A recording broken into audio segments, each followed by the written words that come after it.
తనకిష్టం లేని పెళ్లి చేయడంతో వెంటనే తన ఇంటి నుండి బయటికి పారిపోవాలని ఆలోచన పెట్టుకున్న పెళ్ళికూతురు వెంటనే అదే పెళ్లి బట్టలతో బస్టాండ్‌కి పయనమై అక్కడికి వెళ్ళటము జరిగింది.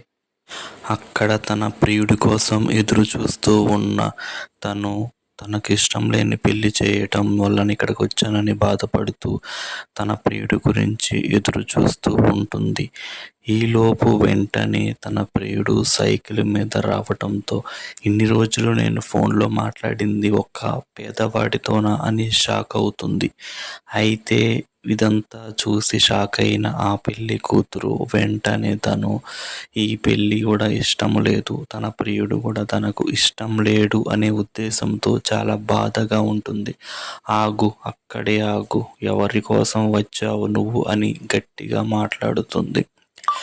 ఆ తర్వాత వెంటనే తన చేతిలో ఉన్న ఆ బొకేని, ఆ పూలగుచ్చాన్ని వెంటనే గాల్లోకి విసిరేసి మొత్తం నలిపేస్తుంది.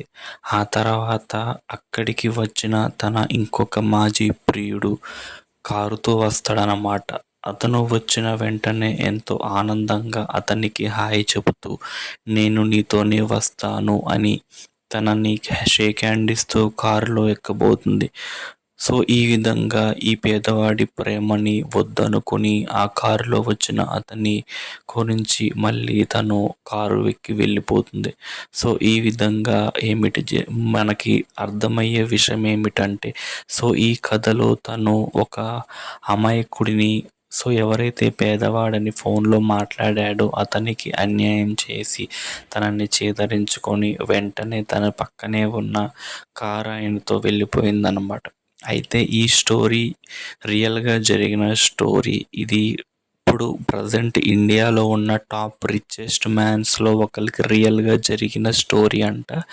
అయితే అది ఎవరనేది నేను నెక్స్ట్ వీడియోస్‌లో చెబుతాను. అయితే తను ఇట్లా వదిలేసిన తర్వాత ఆ వ్యక్తి ఎంతో నైపుణ్యంతో బాగా చదువుకొని మంచి జాబ్ తెచ్చుకున్న తర్వాత తను బాగా సెటిల్ అయ్యి ఒకానొక రోజు ఈ లేడీ యొక్క హస్బెండ్‌ని తన కంపెనీలోనే అతను జాబ్ ఇప్పించడం కూడా జరిగింది. సేమ్ సూర్యవంశం స్టోరీ లాగానే ఉంటుంది. ఇది రియల్ స్టోరీ.